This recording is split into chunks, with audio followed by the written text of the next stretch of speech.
ایک اور دلچسپ بات آ گئی. بنی اسرائیل کے اندر نا ایک شخص نے اپنے چچا کو قتل کر دیا جائیداد کے لیے. یہ دیکھیں کب سے لوگ جائیداد کے لیے قتل کرتے آ رہے ہیں. چچا کو قتل کر دیا اور قتل کر کے حضرت موسیٰ علیہ السلام کے پاس آئے کہ میرے چچا کو کسی نے قتل کر دیا ہے تو بتائیں کیا کر لیں. تو آپ نے فرمایا کہ گائے ذبح کرو اور اس کا ایک ٹکڑا مقتول کو مارو, مرنے والے کو, وہ خود اٹھ کے بتا دے گا مجھے کس نے قتل کیا ہے. اب ارادہ نہیں تھا گائے ذبح کرنے کا تو بہانے کرنے لگے. ارادہ نہیں نہ ہوتا تو پھر کیا ہوتے ہیں, کہنے لگے گائے کس طرح کی ہو, بوڑھی ہو کہ بچی ہو, رنگ کیسا ہو, جوان ہو کہ چھوٹی ہو, حال میں ایک دفعہ چلنا سیکھ گئی ہو یا ابھی نہ سیکھی ہو. تو بتاتے گئے تو رب بھی شرطیں بیان کرتا گیا. گہرے زرد رنگ کی ہو, حال کے اندر اسے نہ چلایا گیا ہو, پانی نہ نکالا گیا ہو, نہ بچی ہو نہ جوان ہو, اس کے درمیان ہو. یہ ساری شرطیں کہاں پائی جاتی تھیں؟ حضرت موسیٰ علیہ السلام کی قوم کا ایک شخص تھا جو اللہ کا ولی تھا. وہ جب انتقال کرنے لگا نا, اللہ اکبر, دیکھو رب ولیوں کی اولادوں پر بھی کتنا فضل فرماتا ہے. وہ جب انتقال کرنے لگا تو ایک اس کے پاس چھوٹی سی بچیا تھی, گائے کی بچی, اس نے جنگل میں چھوڑ دی. کہنے لگا یا اللہ میں تیرے نام پہ چھوڑتا ہوں, میرا بچہ جوان ہو جائے تو اسے دے دینا, اور تو سرمایہ ہی کوئی نہیں. بچہ بڑا ہوا تو بچہ بھی بڑا نیک تھا, اپنی ماں کا بڑا فرما بردار تھا. اس کی ماں نے کہا بیٹا تیرے باپ نے ایک گائے چھوڑی تھی. تو بچہ جنگل میں گیا اور جا کے کہنے لگا اے اللہ میری گائے مجھ سے ملا دے. تو رب کریم نے وہ گائے واپس کر دی. وہ گائے گھر لے آیا. اب وہ کہنے لگا اماں بیچ دوں, تو اماں کہنے لگی بیٹا میرے پوچھے بغیر نہ بیچنا. کئی دفعہ گاہک لگے پر اس نے کہا جب تک میری اماں نہ کہے گی میں بیچوں گا. ادھر بنی اسرائیل والے شرطیں جتنی گائے کے بارے میں پوچھ چکے تھے وہ ساری اسی گائے میں پائی جاتی تھی. تو یہ ڈھونڈتے ڈھونڈتے وہاں پہنچ گئے تو کہنے لگے گائے چاہیے. تو اس نے کہا بھی تمہاری مرضی سے نہیں, قیمت میری مرضی کی. ایک مفسر نے تو یہاں تک لکھا ہے کہ اس نے کہا گائے ذبح کر کے نا تو جتنا گائے کے اندر گوشت ہوگا نا اتنا ہی کھال کے اندر تو مجھے مال بھر کے دو گے, اتنے ہی سکے بھر کے دو گے, اتنی اشرفیاں بھر کے دو گے تو پھر تمہیں گائے دوں گا. تو پھر یہ گائے انہیں ملی اور یہ گائے لے کر کے آئے. زیادہ سوالات نہ کرتے تو زیادہ الجھتے نہ. ہم بھی دین کے معاملے میں بڑے سوال جواب کرتے ہیں, اتنا سوال کریں جتنی اس کی ضرورت ہے. ان لوگوں نے سوالات زیادہ کیے تو پھر الجھ زیادہ گئے. تو میرے بھائی اس کا ذکر بھی اللہ تبارک و تعالیٰ نے پہلے پارے کے اندر بیان فرمایا. پھر اللہ کریم نے فرمایا کہ کچھ ایسے لوگ بھی ہیں یہودیوں میں سے جن کا دعویٰ ہو گیا ہے کہ ہم اللہ کے بڑے پیارے ہیں. فرمایا یہ صرف ان کے منہ کی باتیں ہیں, یہ تو قیامت میں پتہ چلے گا نا کہ اللہ کا پیار کس کے ساتھ زیادہ ہے. اور پھر یہ بھی یہودیوں نے دعویٰ کیا ہے, اسی پارے میں اللہ فرماتے ہیں کہ ان کا دعویٰ ہے کہ ہم اللہ کے بڑے پیارے ہیں, جنت میں ہم ہی جائیں گے. تو اللہ فرماتا ہے پھر مرنے کی دعا تو کرو, جنت میں تو مر کے جانا ہے نا. لیکن رب فرماتے ہیں یہ کبھی مرنے کی دعا نہیں کریں گے, اس لیے کہ انہیں پتہ ہے کہ ہم نے آخرت کے لیے کیا بھیجا. لیکن جی پہلا حکم آ گیا یا ایھا الذین آمنوا کہہ کے, پہلی آیت قرآن پاک کی پہلے سپارے میں پہلی آیت جس میں اللہ نے کہا یا ایھا الذین آمنوا. تو پہلا حکم آمنوا کہہ کے آیت نمبر 104 میں جو اللہ نے حکم دیا ہے نا وہ نبی پاک کی تعظیم کا حکم ہے. پہلا حکم ہی اللہ نے حضور کی عزت اور ناموس کا ارشاد فرمایا. پہلا اس ترتیب کے لحاظ سے وہ ہوا یہ کہ جب نبی پاک کو بات ارشاد کرتے تو صحابہ کرام اٹھ کے عرض کرتے رائینا یا رسول اللہ, حضور سمجھ نہیں آئی ذرا رعایت کر دے. تو یہودیوں کی عبرانی زبان کے اندر نہ ذرا کھینچ کے پڑھتے تھے رائینا, تو اس کا معنی بنتا تھا معاذ اللہ اے ہمارے چرواہے. بکریاں چرانے والے کو بھی وہ رائینا کہتے تھے. تو جب صحابہ یہ کہنے لگے تو اللہ نے منع ہی کر دیا. فرمایا میرے محبوب کے غلاموں اس لفظ کے پیچھے چھپ کے لوگ میرے نبی کی بے ادبی کر جاتے ہیں. تو جس لفظ کا کوئی ایک معنی بے ادبی والا بنتا ہو وہ لفظ بھی میرے نبی کے لیے نہ کہو. لفظ وہ والے کہو جس میں کوئی بے ادبی کا معنی نکلے نہ. یہاں لوگوں نے بڑے بڑے لفظ نہیں بول دیے پھر کہتے میرا مطلب یہ تھا, میرا مطلب وہ تھا. تو تو نے وہ لفظ بولا کیوں جس کا کوئی غلط مطلب بھی نکل سکتا تھا. اللہ نے فرمایا یا ایھا الذین آمنوا لا تقولوا رائینا, اے ایمان والو رائنا کہو ہی نہ، تو یا اللہ کیا کہیں؟ فرمایا وقول انظرنا، تم کہو یا رسول اللہ ایک نظر فرمائیے۔ انداز دیکھیے، انظرنا ایک نظر۔ تو ہمارے بزرگ تو پہلے ہی بڑے پیار والوں نے کہہ دیا یا رسول اللہ انظر حالنا۔ کہتے کہاں سے لاتے ہو جملے؟ میں نے کہا اللہ کی کتاب سے۔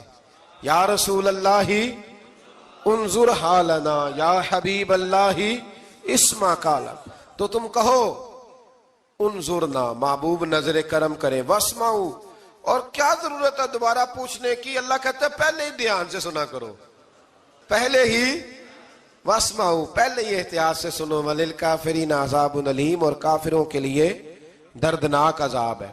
لے جی اسی پارے میں اللہ تبارک و تعالیٰ نے پھر اہل یہود کا ذکر کیا، تو یہود کہنے لگے کہ ہم حضرت ابراہیم کے ماننے والے ہیں، تو اللہ کریم نے وہ بھی ذکر کیا کہ میں نے تو ابراہیم کو آزمایا ہے، وَإِذِ ابْتَلَىٰ إِبْرَاهِيمَ رَبُّهُ بِكَلِمَاتٍ فَأَتَمَّهُنَّ، ہم نے ابراہیم کو کچھ چیزوں سے آزمایا ہے، وہ ہماری آزمائش پہ پورے اترے۔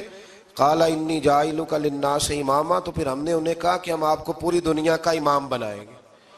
وہ آزمائش کیا تھی؟ آگ میں جانا بھی آزمائش، بیٹے کا نہ ہونا بھی آزمائش، بیٹا ہوا تو پھر اسے وادی غیر ذی زرع ان میں چھوڑ کے آنا بھی آزمائش، بڑا ہوا تو پھر ذبح کرنا بھی آزمائش۔ فرمایا جہاں جہاں آزمایا ہے نا، ابراہیم ہماری آزمائش میں پورے اترے۔ فرمایا تو مفت میں حضرت ابراہیم کی اولاد بنتے ہو اور ان کا نام لیتے ہو اور ان کے ساتھ اپنا تعلق بناتے ہو، دیکھو تو صحیح وہ کتنی آزمائشوں سے گزرے۔ تو اس کا بھی اللہ نے اسی میں ذکر فرمایا۔ اور پھر وہ بات کرتے تھے حضرت یعقوب کی اور حضرت اسحاق کی، تو فرمایا وہ تو ہمارے اتنے خاص بندے تھے کہ وصال کے وقت بھی انہوں نے اپنی اولادوں کو نصیحت فرمائی تھی کہ اللہ کی توحید پہ قائم رہنا، اس کا ذکر بھی اللہ نے اسی پارے میں بیان فرمایا۔ اور جو حضرت ابراہیم اور جناب اسماعیل نے کعبہ تعمیر کیا، تو اس کا ذکر بھی اللہ تعالیٰ نے اسی پارے میں فرمایا۔ فرمایا جب وہ کعبہ بنا رہے تھے تو کہہ رہے تھے ربنا تقبل منا، کہہ رہے تھے اے اللہ بنا ہم نے دیا ہے پر مہربانی فرما ہم سے قبول فرما لے۔ تو جو آیہ کریمہ آخر میں عرض کرنا چاہتا ہوں اس پر بھی تھوڑی توجہ فرمائیں گے تو بات بڑی نکھر کے باہر آئے گی۔ یہ 16ویں رکوع کے اندر اللہ نے پھر یہود کا اور عیسائیت کا ذکر فرمایا، تو اللہ کریم نے ایک بات ارشاد فرمائی، یہودیوں کے ہاں جب کوئی بچہ پیدا ہوتا تھا وہ پیلے رنگ کے ساتھ اس کو رنگتے تھے، یا کوئی خاص رنگ تھا ان کا، بچہ پیدا ہوتا تو اس پر وہ رنگ چڑھاتے کہ یہ جی ہمارے مذہب کا رنگ ہے۔ ہمارے ہاں بھی رسمیں ہیں نا اپنی اپنی، معاذ اللہ اپنی اپنی نہیں ہونی چاہیے، اللہ رسول کا حکم ہونا چاہیے۔ تو یہودیوں کے ہاں بچہ پیدا ہوتا تو ایک خاص رنگ چڑھاتے، عیسائیوں کے ہاں پیدا ہوتا تو وہ بھی ایک خاص رنگ چڑھاتے۔ تو مسلمانوں کے ہاں بچے پیدا ہوئے تو انہوں نے بھی توجہ کی کہ یہ کیا ہو رہا ہے، تو رب کریم نے فرمایا صبغۃ اللہ، رنگ اللہ کا ہی ہے۔ ومن احسن من اللہ صبغہ، اور فرمایا اللہ کے رنگ سے زیادہ خوبصورت کس کا رنگ ہو سکتا ہے؟ اللہ کا رنگ کیا ہے؟ لا الہ الا اللہ محمد الرسول اللہ صلی اللہ علیہ۔ فرمایا نیلے پیلے کالے رنگ نہ چڑھاؤ، اپنے ذہن پر توحید و رسالت کا رنگ چڑھاؤ، یہ سب سے بہترین رنگ ہے۔ اگر تمہارے ذہنوں پر رب رسول کی توحید کا رنگ چڑھ گیا تو یہ وہ والا رنگ ہے، پھر تمہیں کسی اور رنگ کی طرف جانے کی ضرورت نہیں پڑے گی۔ تو فرمایا رنگ وہ پیدا کرو جو توحید کا ہے، رسالت کا ہے، اس رنگ کی توجہ کرو۔ قرآن مجید کے اس پارے میں اللہ کریم نے مختلف باتیں بیان کر کے آخری رکوع میں یہ جو رنگ کا ذکر فرمایا نا، تو یہ لگتا ہے پورے پارے کا خلاصہ ہے کہ رب کریم نے فرمایا اصل بات یہ ہے کہ تمہاری سوچوں پہ رب رسول کی توحید و رسالت کا رنگ ہونا چاہیے۔ ہر وقت بچہ پیدا ہو کوئی دنیا سے جائے تو رنگ کس کا ہونا چاہیے؟ اللہ رسول کے۔ اور فرمایا رب تمہارا وہ ہے جس نے تمہارے لیے زمین کو فرش بنایا ہے، آسمان کو چھت بنایا ہے، اور آسمان سے پانی برسا کے تو زمین سے پھل اگائے ہیں، رزق لکم، وہ بھی تیرے کھانے کے لیے اگائے ہیں۔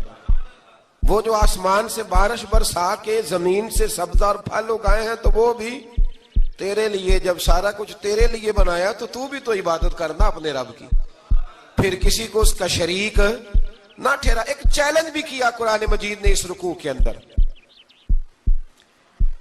کہا کرتے تھے مکے کے لوگ کہ آپ قرآن مجید کی آیتیں نبی کریم علیہ السلام سے کہا کرتے تھے کہ معاذ اللہ آپ خود بناتے ہیں، بنا کے لاتے ہیں. تو اللہ کریم نے فرمایا وَإِن كُنتُمْ فِي رَيْبٍ مِّمَّا نَزَّلْنَا عَلَىٰ عَبْدِنَا فَأْتُوا بِسُورَةٍ مِّن مِّثْلِهِ، اگر تمہیں شک ہو نا اس میں جو ہم نے بندہ خاص پہ نازل کیا ہے تو تم بھی اس جیسی ایک صورت بنا کے لاؤ.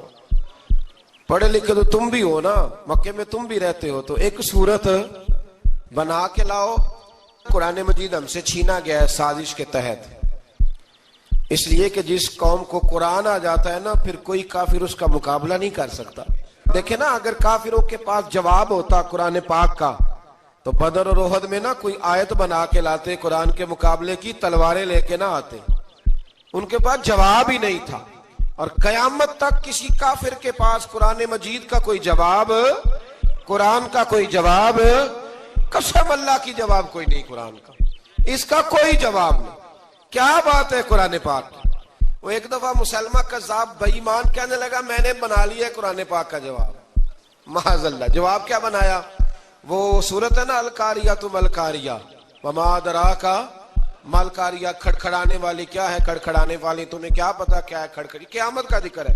کہنے لگا میں نے اس جیسی صورت بنا لیا. تو کیا بنایا؟ الفیل ملفیل وما ادراک ملفیل. کہنے لگا ہاتھی، تمہیں کیا پتا کیا ہاتھی، تم کیا جانو کیا ہاتھی. تو پاس جو اس کے اپنے بیٹھے تھے نا چیلے، وہ کہنے لگے چپ کر جا، سارے زمانے کو پتا ہے ہاتھی کیا ہوتا ہے. وہ پاگل ہے، اس کے دو کان ہوتے ہیں، ایک سونڈ ہوتی ہے، چار اس کے پیر ہوتے ہیں. بیوقوف آدمی، قرآن کا مقابلہ کرنا ہے تو کچھ چج کے ساتھ کر، پاگلوں کی طرح مقابلہ کرے گا، جوتے کھائے گا بھی، ہمیں بھی پڑھوائے گا. تو قرآن مجید کا کوئی مقابلہ کر سکا؟ تو اس آیہ مبارکہ میں اللہ نے کافروں کو یہ کہا اگر مقابلہ نہیں کر سکتے تو پھر اللہ سے ڈرو، ورنہ دوزخ میں ڈالے جاؤ گے. وہ جس کا ایندھن آدمی اور پتھر ہے، اور بنائی بھی کافروں کے لیے گئی ہے. اعدت للکافرین، جہنم کس کے لیے بنائی گئی ہے؟ کافروں اور منافقوں کے لیے. مسلمانوں کے لیے بنائی گئی. مسلمان مرضی سے چھلانگے لگائیں تو ان کی موج ہے، ورنہ ان کے لیے جہنم، ان کے لیے اللہ نے جنت بنائی ہے. اور یہ بات کرتے ہی رب کریم نے فرمایا اے محبوب علیہ الصلوۃ والسلام مومنوں کو خوشخبری دے دیں کہ اللہ نے ان کے لیے جنت بنائی ہے، اس میں باغات ہیں، انہیں رزق دیا جائے گا کھانے کے لیے، اور اس میں انہیں پاکیزہ بیویاں دی جائیں گی، اور پھر وہ اس میں ہمیشہ رہیں گے، انہیں اس سے نکالا نہیں جائے گا. آگے جو آیات کریمہ ہے نا اس کے اندر اللہ تبارک و تعالیٰ نے فرمایا ہے کہ اللہ حیا نہیں کرتا سمجھانے کے لیے مچھر کی مثال بھی دینی پڑے. فرمایا قرآن سے کچھ لوگ ہدایت حاصل کرتے ہیں اور کچھ گمراہ ہو جاتے ہیں. جب لوگ اپنی مرضی کی تشریحات چاہتے ہیں تو گمراہ ہوتے ہیں، اور جب قرآن کو رسول اللہ صلی اللہ علیہ وسلم اور امت مسلمہ کی تشریحات کی روشنی میں سمجھتے ہیں تو پھر اللہ ہدایت عطا فرماتا ہے. پھر اللہ تبارک و تعالیٰ نے آگے ارشاد فرمایا حضرت آدم کی پیدائش کا واقعہ. مفسرین نے لکھا اللہ نے مشورہ کیا تھا فرشتوں سے وَإِذْ قَالَ رَبُّكَ لِلْمَلَائِكَةِ إِنِّي جَاعِلٌ فِي الْأَرْضِ خَلِيفَةً. لیکن کچھ مفسرین کہتے ہیں کہ اللہ کو ضرورت نہیں فرشتوں سے مشورہ کرنے کی. اللہ نے فرشتوں سے مشورہ نہیں کیا، بلکہ رب نے انہیں آگاہ فرمایا تھا کہ میں لگا ہوں زمین پہ اپنا نائب بنانے، میں خلافت دینے لگا ہوں زمین پہ. اب یہ تو دینے والی کی مرضی ہے نا اس نے کس کو دینی ہے، یہ تو دینے والے کی مرضی ہے نا اس نے. تو کچھ لوگ کہتے ہیں کہ دینے والے سے زیادہ ہمیں پتہ ہے. تو فرشتوں کو بھی یہ اجتہادی خطا ہو گئی، کہنے لگے یا اللہ اسے نہ بنانا، یہ فساد کرے گا، یہ خون ریزیاں کرے گا. تو اللہ نے فرمایا جو میں جانتا ہوں وہ تم. اللہ اکبر. امام راضی فرماتے جب رمضان آتا ہے تو اللہ فرشتوں سے کہتا ہے ذرا یہ کھول کے دروازے دیکھو نا یہ زمین پہ کیا کر رہے ہیں. تم تو کہتے تھے فساد کریں گے اور یہ سارے تراویحیں پڑھ رہے ہیں. تم تو گویا کہتے تھے فساد کریں گے اور یہ تو دیکھو گویا رمضان کے روزے رکھ رہے ہیں، یہ تو میری یاد میں نکلے ہوئے ہیں. تم کچھ کہتے تھے اور دیکھو میں نے تمہیں کہا تھا نا جو میں جانتا ہوں وہ تم. اللہ نے پھر حضرت آدم علیہ السلام کو تمام زمانے کے علوم عطا کیے، علم سکھا لیا. تو فرشتوں سے کہا تم بھی ان چیزوں کے نام بتاؤ، تو وہ بتا سکے نہیں. اللہ نے فرمایا اب اس طرح کرو آدم کو سجدہ کرو. سب نے سجدہ کیا سوائے وہ. کہنے لگا یا اللہ صرف تجھے ہی کرنا ہے، کرنا بھی صرف اللہ کو چاہیے، پر رب کے آگے بھی جھکنا چاہیے، اور جس کے سامنے رب جھکائے نا وہاں بھی. اور یہ جو عاجزی ہے نا، یہ جو جھکنا ہے، یہ علم کے آگے ہے. ہماری مصیبت یہ ہے کہ ہم علم کے آگے بھی گردن جھکانے کو تیار نہیں ہوتے، وہاں بھی ہم خود عالم فاضل بن جاتے. تو فرمایا کہ سب سے کا سجدہ کرو، سب نے سجدہ کیا سوائے ابلیس کے. تو پھر ہوا کیا؟ وکان من الکافرین، وہ کافروں میں سے ہو گیا. پھر اللہ نے حضرت آدم کو اور جناب حوا کو نا مقام دے دیا جنت میں رہنے کے لیے، اور کہا سارا کچھ کھانا، درخت کے قریب نہ جانا.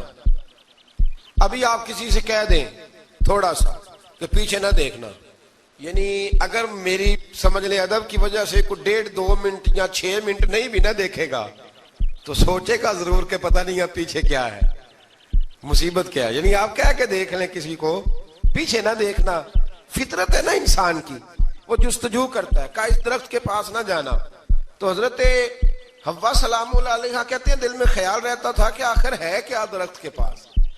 یہی انسان کا عقیدہ توحید ہے کہ جہاں سے رب منع کر دے وہاں وہ منع ہو جائے. اور یہ ان کی خطا نہیں تھی، یہ اللہ کی حکمت تھی، چونکہ رب نے تو پہلے کہہ دیا تھا بنایا ہی زمین کے لیے، تو یہ تو سارا کچھ ہونا تھا تو زمین پہ آنا تھا نا. تو حضرت حوا اور جناب آدم کے پاس شیطان آیا، اب اس کو نکال تو دیا تھا پر ابھی اس کا جنت میں آنا جانا بند نہیں ہوا تھا، یہ بھی اللہ کی حکمت تھی. تو وہ کہنے لگا تمہیں پتہ ہے بعد میں مر جاؤ گے. تو حضرت حوا کہنے لگی کیا موت بھی آئے گی؟ کہاں، اس کی تکلیف بھی بڑی ہوگی، تو پھر بچیں گے کیسے؟ تو کہنے لگے پھل کھا لو اس درخت کا. تو بچنے کے لیے پھل کھایا تھا. جس طرح لوگ آج بہت سارے کام بچنے کے لیے کرتے ہیں پر بچ سکتے، بچنے کے لیے پھل کھایا تو اللہ نے فرمایا زمین پہ چلے جاؤ. تو حضرت آدم زمین پہ آئے، پھر کئی 100 سال روتے رہے. فَتَلَقَّى آدَمُ مِن رَبِّهِ کَلِمَاتٍ، تو پھر اللہ نے خود ہی جناب آدم کو کچھ کلمے سکھائے. علامہ اسماعیل لکی فرماتے ہیں وہ کلمے یہ تھے کہ حضرت آدم نے میرے نبی کا وسیلہ پیش کیا، تو اللہ کریم نے جناب آدم کی دعا کو مقبول فرما لیا. پھر آگے بنی اسرائیل کا ذکر آ جاتا ہے. اللہ تعالیٰ نے بنی اسرائیل، آج آپ اسی قوم کو یہودی کہتے ہیں، ان کو اللہ نے اس زمانے میں فضیلت عطا کی تھی بہت زیادہ. تو عرب کے اندر جب نبی پاک علیہ السلام نے اعلان نبوت کیا تو کچھ لوگوں نے یہ کہہ دیا کہ اگر یہ یہودی کلمہ پڑھ لیں گے تو ہم بھی پڑھ لیں گے. تو پھر اللہ نے انہیں یاد کرایا کہ تم اصل میں کیا ہو، تمہیں کلمہ پڑھنا چاہیے. تو اہل یہود کا تذکرہ کرتے کرتے رب کریم نے ایک بات یہ بھی ارشاد فرمائی کہ تم لوگوں کو تو کہتے رہے ہو کہ وہ نبی آنے والے ہیں، وہ نبی آنے والے ہیں، اور جب آ گئے ہیں تو ماننے کو تیار نہیں ہو. تو فرمایا تأمرون الناس بالبر وَتَنْسَوْنَ أَنفُسَكُمْ وَأَنْتُمْ تَتْلُونَ الْكِتَابَ، لوگوں کو بھلائی کا حکم دیتے ہو اور اپنے آپ کو بھول جاتے ہو. افلا تعقلون، تمہیں عقل نہیں؟ پھر اللہ نے انہیں یہ بھی یاد کرایا کہ یاد کرو وہ زمانہ کہ جب فرعون نے خواب دیکھ لیا تھا کہ کوئی بچہ اس کی سلطنت کو تباہ کرے گا، تو پھر اس نے تمہارے بچوں کو ذبح کرانا شروع کیا اور تمہاری بیٹیوں کو چھوڑتا تھا. فرمایا یہ بھی تو تم نے دیکھا، میں نے تمہیں پھر تم سے کہا جہاد کرو قوم عمالقہ کے خلاف، تو مقام طیہ میں جا کے یہ لوگ کہنے لگے ہم سے جہاد نہیں ہوتا. اللہ نے انہیں ایک میدان میں قید کر دیا. بڑی دلچسپ بات، قید تو لوگ ہوتے ہیں نا چار دیواری میں، تو اللہ نے بنی اسرائیل والوں کو جب انہوں نے کہا ہم جہاد نہیں کریں گے تو اللہ نے میدان میں قید کر دیا. میدان میں، یہ یاد رکھیں، جب انسان اللہ کی نافرمانی کرتا ہے تو اسے ایسی قید ملتی ہے جس کا اس نے تصور بھی نہیں کیا ہوتا. ایک میدان ہے مقام طیہ، قید ہو گئے. سارا دن سفر کرتے تھے، سارا دن، تو رات کو تھک کے سوتے تھے، صبح اٹھتے تھے نا جب تو وہیں ہوتے تھے جہاں کل صبح چلے تھے. تو رب جب کسی کو قیدی بناتا ہے تو اسے زنجیروں کی، سلاخوں کی ضرورت ہے. دعا فرمائے اللہ تبارک و تعالی غموں سے نجات عطا فرمائے. یہ دعا فرمائے، ایسی قید دیتا ہے کہ جس سے پھر چھٹکارا ہو سکتا. تو بنی اسرائیل کا بہت زیادہ تذکرہ اس پارے میں اللہ تبارک و تعالی نے پھر بیان کیا، اور پھر کہا کہ انہیں جو حکم دیا جاتا تھا یہ اس کی سرتابی کرتے تھے. پھر اللہ نے ان پر ذلت نازل کر دی اور یہ ہمیشہ اس کا شکار رہے. قوم سبت کا ذکر فرمایا اللہ نے. ہفتے والے دن کچھ لوگ نافرمانی کرتے. ہمارے بھی ہیلے بہانے ہیں نا آج کل کاروبار میں. تو اسی سپارے کی آیت نمبر 65 کے اندر اللہ تعالیٰ نے حضرت داؤد کی قوم کا ذکر کیا کہ اللہ نے انہیں حکم دیا تھا کہ ہفتے والے دن مچھلیاں نہیں پکڑنی. تو وہ کہتے تھے چلو ہاتھ لگا کے نہیں پکڑنی، ہاتھ لگا کے. وہ ہمارے لوگ ہیلے بہانے تلاش کر لیتے ہیں نا، وہ بڑے جناب انشورنس والا آ گیا, اب وہ بینک والا آ گیا, وہ فلانے صاحب آ گئے, وہ تروڑ مروڑ کے کہانیاں باتیں, اور پھر ہمیں بھی رستے مل جاتے ہیں بچنے کے. مفتی صاحب نے کہہ دیا تھا, ایک مولانا سے میں نے ان کو کہا ہفتے والے دن مچھلیاں نہیں پکڑنے کا, نہیں پکڑتے, چھوٹے چھوٹے حوض بنا لیے تو مچھلیاں زیادہ آتی تھی اس دن. یہ بھی اللہ کی قدرت تھی, نماز کے وقت گاہک زیادہ آتے ہیں, یہ اس کی قدرت ہوتی ہے. تو وہ مچھلیاں حوض میں جمع ہو جاتی ہیں, یوں سمجھ لیں کہ جال انہوں نے لگا لیے ہوئے تھے, تو جال میں وہ پھنستی رہتی تھی, حوضوں میں آتی رہتی تھی. ہفتے کو نہیں پکڑتے تھے, اتوار کو پکڑ لیتے تھے, تو پھر اللہ نے انہیں سزا دی. فرمایا تماشے کرتے ہو اللہ کے حکم کے ساتھ, کیا سزا دی؟ فَقُلْنَا لَهُمْ كُونُوا قِرَادَةً خَاسِئِينَ, فرمایا بندر بن جاؤ دھتکارے ہوئے. جو رزق حرام طریقے سے کماتے تھے رب انہیں بندر بنا دیتا تھا. ابھی بھی میں نے دیکھے ہیں بڑے بڑے تاجر پاگلوں جیسی زندگی گزار رہے ہیں, نفسیاتی طور پہ سکون نہیں ہے, کروڑوں روپیہ پڑا ہے. کیوں؟ اس لیے کہ رب کے بتائے ہوئے طریقے کے مطابق تجارت نہیں کرتے. آگے ایک اور دلچسپ بات آ گئی. بنی اسرائیل کے اندر نا ایک شخص نے اپنے چچا کو قتل کر دیا جائیداد کے لیے. یہ دیکھیں کب سے لوگ جائیداد کے لیے قتل کرتے آ رہے ہیں. چچا کو قتل کر دیا, اور قتل کر کے حضرت موسیٰ علیہ السلام کے پاس آئے کہ میرے چچا کو کسی نے قتل کر دیا ہے, تو بتائیں کیا کرنا ہے. تو آپ نے فرمایا کہ گائے ذبح کرو, اور اس کا ایک ٹکڑا مقتول کو مارو, مرنے والے کو, وہ خود اٹھ کے بتا دے گا مجھے کس نے قتل کیا ہے. اب ارادہ نہیں تھا گائے ذبح کرنے کا, تو بہانے کرنے لگے. ارادہ نہیں نہ ہوتا تو پھر کیا ہوتے ہیں, کہنے لگے گائے کس طرح کی ہو, بوڑھی ہو کہ بچی ہو, رنگ کیسا ہو, جوان ہو کہ چھوٹی ہو, حال میں ایک دفعہ چلنا سیکھ گئی ہو یا ابھی نہ سیکھی ہو. تو بتاتے گئے تو رب بھی شرطیں بیان کرتا گیا. گہرے زرد رنگ کی ہو, حال کے اندر اسے نہ چلایا گیا ہو, پانی نہ نکالا گیا ہو, نہ بچی ہو نہ جوان ہو, اس کے درمیان ہو. یہ ساری شرطیں کہاں پائی جاتی تھیں؟ حضرت موسیٰ علیہ السلام کی قوم کا ایک شخص تھا جو اللہ کا ولی تھا. وہ جب انتقال کرنے لگا نا, اللہ اکبر, دیکھو رب ولیوں کی اولادوں پر بھی کتنا فضل فرماتا ہے. وہ جب انتقال کرنے لگا تو ایک اس کے پاس چھوٹی سی بچیا تھی, گائے کی بچی, اس نے جنگل میں چھوڑ دی. کہنے لگا یا اللہ میں تیرے نام پہ چھوڑتا ہوں, میرا بچہ جوان ہو جائے تو اسے دے دینا, اور تو سرمایہ ہی کوئی نہیں. بچہ بڑا ہوا تو بچہ بھی بڑا نیک تھا, اپنی ماں کا بڑا فرما بردار تھا. اس کی ماں نے کہا بیٹا تیرے باپ نے ایک گائے چھوڑی تھی. تو بچہ جنگل میں گیا اور جا کے کہنے لگا اے اللہ میری گائے مجھ سے ملا دے. تو رب کریم نے وہ گائے واپس کر دی. وہ گائے گھر لے آیا. اب وہ کہنے لگا اماں بیچ دوں, تو اماں کہنے لگی بیٹا میرے پوچھے بغیر نہ بیچنا. کئی دفعہ گاہک لگے پر اس نے کہا جب تک میری اماں نہ کہے گی میں بیچوں گا. ادھر بنی اسرائیل والے شرطیں جتنی گائے کے بارے میں پوچھ چکے تھے وہ ساری اسی گائے میں پائی جاتی تھی. تو یہ ڈھونڈتے ڈھونڈتے وہاں پہنچ گئے. تو کہنے لگے گائے چاہیے. تو اس نے کہا بھی تمہاری مرضی سے نہیں, قیمت میری مرضی کی.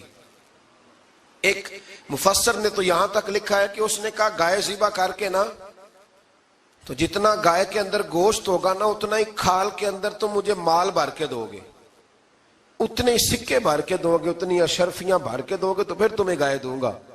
تو پھر یہ گائے انہیں ملی اور یہ گائے لے کر کے آئے. زیادہ سوالات نہ کرتے تو زیادہ الجھتے نہ. ہم بھی دین کے معاملے میں بڑے سوال جواب کرتے ہیں, اتنا سوال کریں جتنی اس کی ضرورت ہے. ان لوگوں نے سوالات زیادہ کیے تو پھر الجھ زیادہ گئے. تو میرے بھائی اس کا ذکر بھی اللہ تبارک و تعالیٰ نے پہلے پارے کے اندر بیان فرمایا. پھر اللہ کریم نے فرمایا کہ کچھ ایسے لوگ بھی ہیں یہودیوں میں سے جن کا دعویٰ ہو گیا ہے کہ ہم اللہ کے بڑے پیارے ہیں. فرمایا یہ صرف ان کے منہ کی باتیں ہیں, یہ تو قیامت میں پتہ چلے گا نا کہ اللہ کا پیار کس کے ساتھ زیادہ ہے. اور پھر یہ بھی یہودیوں نے دعویٰ کیا ہے. اسی پارے میں اللہ فرماتے ہیں کہ ان کا دعویٰ ہے کہ ہم اللہ کے بڑے پیارے ہیں, جنت میں ہم ہی جائیں گے. تو اللہ فرماتے ہیں پھر مرنے کی دعا تو کرو, جنت میں تو مر کے جانا ہے نا. لیکن رب فرماتے ہیں یہ کبھی مرنے کی دعا نہیں کریں گے, اس لیے کہ انہیں پتہ ہے کہ ہم نے آخرت کے لیے کیا بھیجا. لیکن جی پہلا حکم آ گیا یا ایھا الذین آمنوا کہہ کے, پہلی آیت قرآن پاک کی پہلے سپارے میں پہلی آیت جس میں اللہ نے کہا یا ایھا الذین آمنوا. تو پہلا حکم آمنو کہہ کے, آیت نمبر 104 میں جو اللہ نے حکم دیا ہے نا، وہ نبی پاک کی تعظیم کا حکم ہے۔ پہلا حکم ہی اللہ نے حضور کی عزت اور ناموس کا ارشاد فرمایا۔ پہلا اس ترتیب کے لحاظ سے وہ ہوا یہ کہ جب نبی پاک کو بات ارشاد کرتے تو صحابہ کرام اٹھ کے عرض کرتے رائینا یا رسول اللہ، حضور سمجھ نہیں آئی، ذرا رعایت کر دیں۔ تو یہودیوں کی عبرانی زبان کے اندر نہ ذرا کھینچ کے پڑھتے تھے رائینا، تو اس کا معنی بنتا تھا معاذ اللہ اے ہمارے چرواہے، بکریاں چرانے والے کو بھی وہ رائینا کہتے تھے۔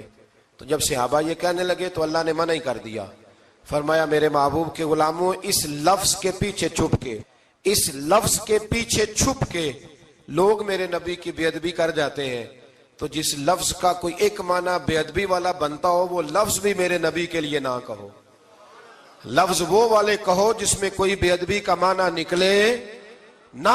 یہاں لوگوں نے بڑے بڑے لفظ نہیں بول دیے، پھر کہتے میرا مطلب یہ تھا، میرا مطلب وہ تھا، تو تو نے وہ لفظ بولا کیوں جس کا کوئی غلط مطلب بھی نکل سکتا تھا۔ اللہ نے فرمایا یا ایھا الذین آمنوا لا تقولوا رائینا، اے ایمان والو رائینا کہو ہی نہ۔ تو یا اللہ کیا کہیں؟ فرمایا وقولوا انظرنا، تم کہو یا رسول اللہ ایک نظر فرمائیے، انداز دیکھیے، انظرنا ایک نظر۔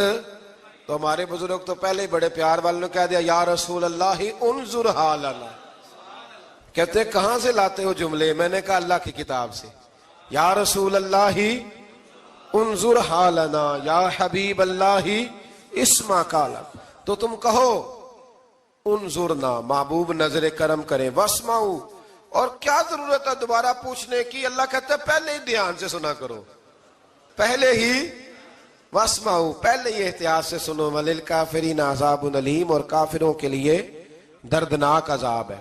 لے جی اسی پارے میں اللہ تبارک و تعالیٰ نے پھر اہل یہود کا ذکر کیا، تو یہود کہنے لگے کہ ہم حضرت ابراہیم کے ماننے والے ہیں، تو اللہ کریم نے وہ بھی ذکر کیا کہ میں نے تو ابراہیم کو آزمایا ہے، وَإِذِ ابْتَلَىٰ إِبْرَاهِيمَ رَبُّهُ بِكَلِمَاتٍ فَأَتَمَّهُنَّ، ہم نے ابراہیم کو کچھ چیزوں سے آزمایا ہے، وہ ہماری آزمائش پہ پورے اترے۔ قَالَ إِنِّي جَاعِلُكَ لِلنَّاسِ إِمَامًا، تو پھر ہم نے انہیں کہا کہ ہم آپ کو پوری دنیا کا امام بنائیں گے۔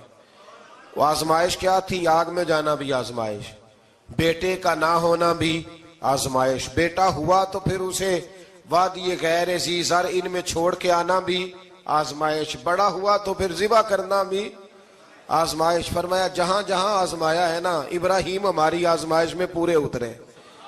فرمایا تو مفت میں حضرت ابراہیم کی اولاد بنتے ہو اور ان کا نام لیتے ہو اور ان کے ساتھ اپنا تعلق بناتے ہو، دیکھو تو صحیح وہ کتنی آزمائشوں سے گزرے۔ تو اس کا بھی اللہ نے اسی میں ذکر فرمایا۔ اور پھر وہ بات کرتے تھے حضرت یعقوب کی اور حضرت اسحاق کی، تو فرمایا وہ تو ہمارے اتنے خاص بندے تھے کہ وصال کے وقت بھی انہوں نے اپنی اولادوں کو نصیحت فرمائی تھی کہ اللہ کی توحید پہ قائم رہنا، اس کا ذکر بھی اللہ نے اسی پارے میں بیان فرمایا۔ اور جو حضرت ابراہیم اور جناب اسماعیل نے کعبہ تعمیر کیا تو اس کا ذکر بھی اللہ تعالیٰ نے اسی پارے میں فرمایا۔ فرمایا جب وہ کعبہ بنا رہے تھے تو کہہ رہے تھے ربنا تقبل منا، کہہ رہے تھے اے اللہ بنا ہم نے دیا ہے پر مہربانی فرما ہم سے قبول فرما لے۔ تو جو آیہ کریمہ آخر میں عرض کرنا چاہتا ہوں اس پر بھی تھوڑی توجہ فرمائیں گے تو بات بڑی نکھر کے باہر آئے گی۔ یہ 16ویں رکوع کے اندر اللہ نے پھر یہود کا اور عیسائیت کا ذکر فرمایا، تو اللہ کریم نے ایک بات ارشاد فرمائی، یہودیوں کے ہاں جب کوئی بچہ پیدا ہوتا تھا پیلے رنگ کے ساتھ اس کو رنگتے تھے، یا کوئی خاص رنگ تھا ان کا، بچہ پیدا ہوتا تو اس پر وہ رنگ چڑھاتے کہ یہ جی ہمارے مذہب کا رنگ ہے۔ ہمارے ہاں بھی رسمیں ہیں نا اپنی اپنی، معاذ اللہ اپنی اپنی نہیں ہونی چاہیے، اللہ رسول کا حکم ہونا چاہیے۔ تو یہودیوں کے ہاں بچہ پیدا ہوتا تو ایک خاص رنگ چڑھاتے، عیسائیوں کے ہاں پیدا ہوتا تو وہ بھی ایک خاص رنگ چڑھاتے۔ تو مسلمانوں کے ہاں بچے پیدا ہوئے تو انہوں نے بھی توجہ کی کہ یہ کیا ہو رہا ہے، تو رب کریم نے فرمایا صبغۃ اللہ، رنگ اللہ کا ہی ہے۔ ومن احسن من اللہ صبغہ، اور فرمایا اللہ کے رنگ سے زیادہ خوبصورت کس کا رنگ ہو سکتا ہے؟ اللہ کا رنگ کیا ہے؟ لا الہ الا اللہ محمد الرسول اللہ صلی اللہ علیہ۔ فرمایا نیلے پیلے کالے رنگ نہ چڑھاؤ، اپنے ذہن پر توحید و رسالت کا رنگ چڑھاؤ، یہ سب سے بہترین رنگ ہے۔ اگر تمہارے ذہنوں پر رب رسول کی توحید کا رنگ چڑھ گیا تو یہ وہ والا رنگ ہے، پھر تمہیں کسی اور رنگ کی طرف جانے کی ضرورت نہیں پڑے گی۔ تو فرمایا رنگ وہ پیدا کرو جو توحید کا ہے، رسالت کا ہے، اس رنگ کی توجہ کرو۔ قرآن مجید کے اس پارے میں اللہ کریم نے مختلف باتیں بیان کر کے آخری رکوع میں یہ جو رنگ کا ذکر فرمایا نا، تو یہ لگتا ہے پورے پارے کا خلاصہ ہے کہ رب کریم نے فرمایا اصل بات یہ ہے کہ تمہاری سوچوں پہ رب رسول کی توحید و رسالت کا رنگ ہونا چاہیے۔ ہر وقت بچہ پیدا ہو، کوئی دنیا سے جائے، تو رنگ کس کا ہونا چاہیے؟ اللہ رسول کے دین کا۔ اللہ تعالیٰ نے انسان کو یاد کرایا ہے کہ تو نے عبادت اپنے رب کی کرنی ہے، اور فرمایا رب تمہارا وہ ہے جس نے تمہارے لیے زمین کو فرش بنایا ہے، آسمان کو چھت بنایا ہے، اور آسمان سے پانی برسا کے تو زمین سے پھل اگائے ہیں، رزق لکم، وہ بھی تیرے کھانے کے لیے اگائے ہیں۔ وہ جو آسمان سے بارش برسا کے زمین سے سبز اور پھل اگائے ہیں تو وہ بھی تیرے لیے۔ جب سارا کچھ تیرے لیے بنایا تو بھی تو عبادت کرنا اپنے رب کی، پھر کسی کو اس کا شریک نہ ٹھہرا۔ ایک چیلنج بھی کیا قرآن مجید نے اس رکوع کے اندر۔ کہا کرتے تھے مکے کے لوگ کہ آپ قرآن مجید کی آیتیں نبی کریم علیہ السلام سے کہا کرتے تھے کہ معاذ اللہ آپ خود بناتے ہیں، بنا کے لاتے ہیں۔ تو اللہ کریم نے فرمایا وَإِن كُنتُمْ فِي رَيْبٍ مِّمَّا نَزَّلْنَا عَلَىٰ عَبْدِنَا فَأْتُوا بِسُورَةٍ مِّن مِّثْلِهِ، اگر تمہیں شک ہو نا اس میں جو ہم نے بندہ خاص پہ نازل کیا ہے تو تم بھی اس جیسی ایک صورت بنا کے لاؤ۔ پڑھے لکھے تو تم بھی ہو نا، مکے میں تم بھی رہتے ہو، تو ایک صورت بنا کے لاؤ۔ قرآن مجید ہم سے چھینا گیا ہے سازش کے تحت، اس لیے کہ جس قوم کو قرآن آ جاتا ہے نا پھر کوئی کافر اس کا مقابلہ نہیں کر سکتا۔ دیکھیں نا اگر کافروں کے پاس جواب ہوتا قرآن پاک کا تو بدر اور احد میں نا کوئی آیت بنا کے لاتے قرآن کے مقابلے کی، تلواریں لے کے نہ آتے، ان کے پاس جواب ہی نہیں تھا۔ اور قیامت تک کسی کافر کے پاس قرآن مجید کا کوئی جواب، قرآن کا کوئی جواب، قسم اللہ کی جواب کوئی نہیں، قرآن کا اس کا کوئی جواب نہیں۔ کیا بات ہے قرآن پاک کی۔ وہ ایک دفعہ مسلمہ کذاب بے ایمان کہنے لگا میں نے بنا لیا ہے قرآن پاک کا جواب، معاذ اللہ۔ جواب کیا بنایا؟ وہ سورت ہے نا القاریہ ملقاریہ وما ادراک ملقاریہ، کھڑکھڑانے والی کیا ہے، کھڑکھڑانے والی تمہیں کیا پتا کیا ہے کھڑکھڑی، قیامت کا ذکر ہے۔ کہنے لگا میں نے اس جیسی سورت بنا لیا، تو کیا بنایا؟ الفیل ملفیل وما ادراک ملفیل۔ کہنے لگا ہاتھی، تمہیں کیا پتا کیا ہاتھی، تم کیا جانو کیا ہاتھی۔ تو پاس جو اس کے اپنے بیٹھے تھے نا چیلے، وہ کہنے لگے چپ کر جا، سارے زمانے کو پتا ہے ہاتھی کیا ہوتا ہے۔ تو پاگل ہے، اس کے دو کان ہوتے ہیں، ایک سونڈ ہوتی ہے، چار اس کے پیر ہوتے ہیں۔ بیوقوف آدمی، قرآن کا مقابلہ کرنا ہے تو کچھ چج کے ساتھ کر، پاگلوں کی طرح مقابلہ کرے گا، جوتے کھائے گا بھی ہمیں بھی پڑھوائے گا۔ تو قرآن مجید کا کوئی مقابلہ کر سکا؟ تو اس آیہ مبارکہ میں اللہ نے کافروں کو یہ کہا اگر مقابلہ نہیں کر سکتے تو پھر اللہ سے ڈرو، ورنہ دوزخ میں ڈالے جاؤ گے، وہ جس کا ایندھن آدمی اور پتھر ہے، اور بنائی بھی کافروں کے لیے گئی ہے۔ اعدت للکافرین، جہنم کس کے لیے بنائی گئی ہے؟ کافروں اور منافقوں کے لیے۔ مسلمانوں کے لیے بنائی گئی، مسلمان مرضی سے چھلانگے لگائیں تو ان کی موج ہے، ورنہ ان کے لیے جہنم، ان کے لیے اللہ نے جنت بنائی ہے۔ اور یہ بات کرتے ہی رب کریم نے فرمایا اے محبوب علیہ السلام مومنوں کو خوشخبری دے دیں کہ اللہ نے ان کے لیے جنت بنائی ہے، اس میں باغات ہیں، انہیں رزق دیا جائے گا کھانے کے لیے، اور اس میں انہیں پاکیزہ بیویاں دی جائیں گی، اور پھر وہ اس میں ہمیشہ رہیں گے، انہیں اس سے نکالا نہیں جائے گا۔ آگے جو آیات کریمہ ہے نا اس کے اندر اللہ تبارک و تعالیٰ نے فرمایا ہے کہ اللہ حیا نہیں کرتا سمجھانے کے لیے، مچھر کی مثال بھی دینی پڑے۔ فرمایا قرآن سے کچھ لوگ ہدایت حاصل کرتے ہیں اور کچھ گمراہ ہو جاتے ہیں۔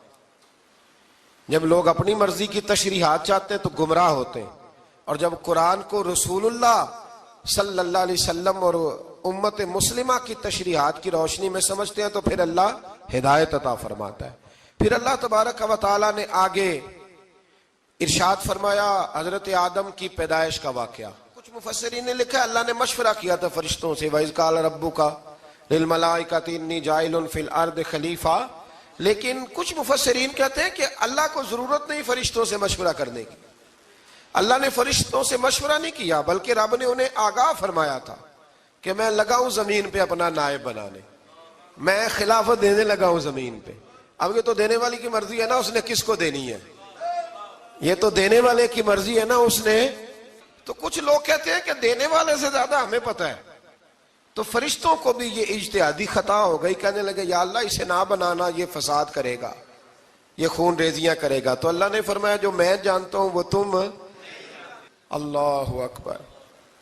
امام راضی فرماتے جب رمضان آتا ہے تو اللہ فرشتوں سے کہتا ہے ذرا یہ کھول کے دروازے دیکھو نا یہ زمین پہ کیا کر رہے ہیں، تم تو کہتے تھے فساد کریں گے اور یہ سارے تراویحاں پڑھ رہے ہیں، تم تو گویا کہتے تھے فساد کریں گے اور یہ تو دیکھو گویا رمضان کے روزے رکھ رہے ہیں، یہ تو میری یاد میں نکلے ہوئے، تم کچھ کہتے تھے اور دیکھو میں نے تمہیں کہا تھا نا جو میں جانتا ہوں وہ تم۔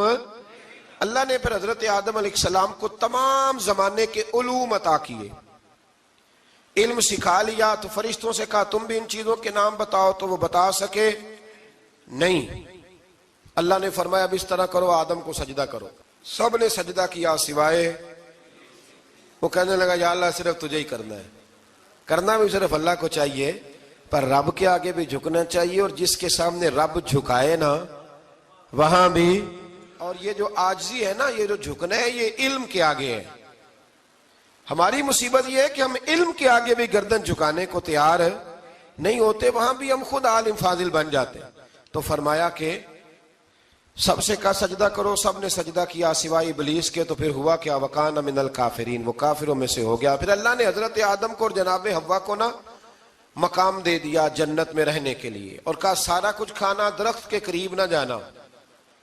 ابھی آپ کسی سے کہہ دیں تھوڑا سا کہ پیچھے نہ دیکھنا، یعنی اگر میری سمجھ لیں ادب کی وجہ سے کوئی 1.5-2 منٹ یا 6 منٹ نہیں بھی نہ دیکھے گا تو سوچے گا ضرور کہ پتہ نہیں اب پیچھے کیا ہے، مصیبت کیا ہے۔ یعنی آپ کہہ کے دیکھ لیں کسی کو، پیچھے نہ دیکھنا، فطرت ہے نا انسان کی، وہ جستجو کرتا ہے، کہا اس درخت کے پاس نہ جانا۔ تو حضرت حوا سلام اللہ علیہ کہتے ہیں دل میں خیال رہتا تھا کہ آخر ہے کیا درخت کے پاس۔ یہی انسان کا عقیدہ توحید ہے کہ جہاں سے رب منع کر دے وہاں وہ منع ہو جائے، اور یہ ان کی خطا نہیں تھی، یہ اللہ کی حکمت تھی، چونکہ رب نے تو پہلے کہہ دیا تھا بنایا ہی زمین کے لیے، تو یہ تو سارا کچھ ہونا تھا تو زمین پہ آنا تھا نا۔ تو حضرت حوا اور جناب آدم کے پاس شیطان آیا، اب اس کو نکال تو دیا تھا پر ابھی اس کا جنت میں آنا جانا بند نہیں ہوا تھا، یہ بھی اللہ کی حکمت تھی۔ تو وہ کہنے لگا تمہیں پتہ ہے بعد میں مر جاؤ گے؟ تو حضرت حوا کہنے لگی کیا موت بھی آئے گی؟ کہاں، اس کی تکلیف بھی بڑی ہوگی، تو پھر بچیں گے کیسے؟ تو کہنے لگے پھل کھا لو اس درخت کا، تو بچنے کے لیے پھل کھایا تھا۔ جس طرح لوگ آج بہت سارے کام بچنے کے لیے کرتے ہیں پر بچ سکتے، بچنے کے لیے پھل کھایا، تو اللہ نے فرمایا زمین پہ چلے جاؤ۔ تو حضرت آدم زمین پہ آئے، پھر کئی 100 سال روتے رہے، فَتَلَقَّى آدَمُ مِن رَبِّهِ کلمات، تو پھر اللہ نے خود ہی جناب آدم کو کچھ کلمے سکھائے۔ علامہ اسماعیل لکی فرماتے ہیں وہ کلمے یہ تھے کہ حضرت آدم نے میرے نبی کا وسیلہ پیش کیا، تو اللہ کریم نے جناب آدم کی دعا کو مقبول فرما لیا۔ پھر آگے بنی اسرائیل کا ذکر آ جاتا ہے۔ اللہ تعالیٰ نے بنی اسرائیل، آج آپ اسی قوم کو یہودی کہتے ہیں، ان کو اللہ نے اس زمانے میں فضیلت عطا کی تھی بہت زیادہ۔ تو عرب کے اندر جب نبی پاک علیہ السلام نے اعلان نبوت کیا تو کچھ لوگوں نے یہ کہہ دیا کہ اگر یہ یہودی کلمہ پڑھ لیں گے تو ہم بھی پڑھ لیں گے، تو پھر اللہ نے انہیں یاد کرایا کہ تم اصل میں کیا ہو، تمہیں کلمہ پڑھنا چاہیے۔ تو اہل یہود کا تذکرہ کرتے کرتے رب کریم نے ایک بات یہ بھی ارشاد فرمائی کہ تم لوگوں کو تو کہتے رہے ہو کہ وہ نبی آنے والے ہیں، وہ نبی آنے والے ہیں، اور جب آ گئے ہیں تو ماننے کو تیار نہیں ہو۔ تو فرمایا تأمرون الناس بالبر وتنسون انفسکم وانتم تتلون الکتاب، لوگوں کو بھلائی کا حکم دیتے ہو اور اپنے آپ کو بھول جاتے ہو، افلا تعقلون، تمہیں عقل نہیں؟ پھر اللہ نے انہیں یہ بھی یاد کرایا کہ یاد کرو وہ زمانہ کہ جب فرعون نے خواب دیکھ لیا تھا کہ کوئی بچہ اس کی سلطنت کو تباہ کرے گا، تو پھر اس نے تمہارے بچوں کو ذبح کرانا شروع کیا اور تمہاری بیٹیوں کو چھوڑتا تھا۔ فرمایا یہ بھی تو تم نے دیکھا، میں نے تمہیں پھر تم سے کہا جہاد کرو قوم عمالقہ کے خلاف، تو مقام طیہ میں جا کے یہ لوگ کہنے لگے ہم سے جہاد نہیں ہوتا۔ اللہ نے انہیں ایک میدان میں قید کر دیا۔ بڑی دلچسپ بات، قید تو لوگ ہوتے ہیں نا چار دیواری میں تو اللہ نے بنی اسرائیل والوں کو جب انہوں نے کہا جہاد نہیں کریں گے تو اللہ نے میدان میں قید کر دیا. میدان میں. یہ یاد رکھیں, جب انسان اللہ کی نافرمانی کرتا ہے تو اسے ایسی قید ملتی ہے جس کا اس نے تصور بھی نہیں کیا ہوتا. ایک میدان ہے مقام طیا, قید ہو گئے. سارا دن سفر کرتے تھے, سارا دن. تو رات کو تھک کے سوتے تھے, صبح اٹھتے تھے نا جب, تو وہیں ہوتے تھے جہاں کل صبح چلے تھے. تو رب جب کسی کو قیدی بناتا ہے تو اسے زنجیروں کی, سلاخوں کی ضرورت. دعا فرمائے اللہ تبارک و تعالی غموں سے نجات عطا فرمائے. یہ دعا فرمائے. ایسی قید دیتا ہے کہ جس سے پھر چھٹکارا ہو سکتا. تو بنی اسرائیل کا بہت زیادہ تذکرہ اس بارے میں اللہ تبارک و تعالی نے پھر بیان کیا, اور پھر کہا کہ انہیں جو حکم دیا جاتا تھا یہ اس کی سرتابی کرتے تھے. پھر اللہ نے ان پر ذلت نازل کر دی اور یہ ہمیشہ اس کا شکار رہے. قوم سبت کا ذکر فرمایا اللہ نے. ہفتے والے دن کچھ لوگ نافرمانی کرتے تھے. ہمارے بھی ہیلے بہانے ہیں نا آج کل کاروبار میں. تو اسی سپارے کی آیت نمبر 65 کے اندر اللہ تعالیٰ نے حضرت داؤد کی قوم کا ذکر کیا کہ اللہ نے انہیں حکم دیا تھا کہ ہفتے والے دن مچھلیاں نہیں پکڑنی. تو وہ کہتے تھے چلو ہاتھ لگا کے نہیں پکڑنی, ہاتھ لگا کے. وہ ہمارے لوگ ہیلے بہانے تلاش کر لیتے ہیں نا. وہ بڑے جناب انشورنس والا آ گیا, اب وہ بینک والا آ گیا, وہ فلانے صاحب آ گئے, وہ تروڑ مروڑ کے کہانیاں باتیں, اور پھر ہمیں بھی رستے مل جاتے ہیں بچنے کے. مفتی صاحب نے کہہ دیا تھا ایک مولانا سے میں نے ان کو کہا ہفتے والے دن مچھلیاں نہیں پکڑنی. کہا نہیں پکڑتے, چھوٹے چھوٹے حوض بنا لیے. تو مچھلیاں زیادہ آتی تھی اس دن, یہ بھی اللہ کی قدرت تھی. نماز کے وقت گاہک زیادہ آتے ہیں, یہ اس کی قدرت ہوتی ہے. تو وہ مچھلیاں حوض میں جمع ہو جاتی ہیں. یوں سمجھ لیں کہ جال انہوں نے لگا لیے ہوئے تھے. تو جال میں وہ پھنستی رہتی تھی, حوضوں میں آتی رہتی تھی. ہفتے کو نہیں پکڑتے تھے, اتوار کو پکڑ لیتے تھے. تو پھر اللہ نے انہیں سزا دی. فرمایا تماشے کرتے ہو اللہ کے حکم کے ساتھ. کیا سزا دی؟ فَقُلْنَا لَهُمْ كُونُوا قِرَادَةً خَاسِئِينَ. فرمایا بندر بن جاؤ دھتکارے ہوئے. جو رزق حرام طریقے سے کماتے تھے رب انہیں بندر بنا دیتا تھا. ابھی بھی میں نے دیکھے ہیں بڑے بڑے تاجر پاگلوں جیسی زندگی گزار رہے ہیں. نفسیاتی طور پہ سکون نہیں ہے, کروڑوں روپیہ پڑا ہے. کیوں؟ اس لیے کہ رب کے بتائے ہوئے طریقے کے مطابق تجارت نہیں کرتے. آگے پتر لا پر مایا کر دے دیاں کرن دعائیں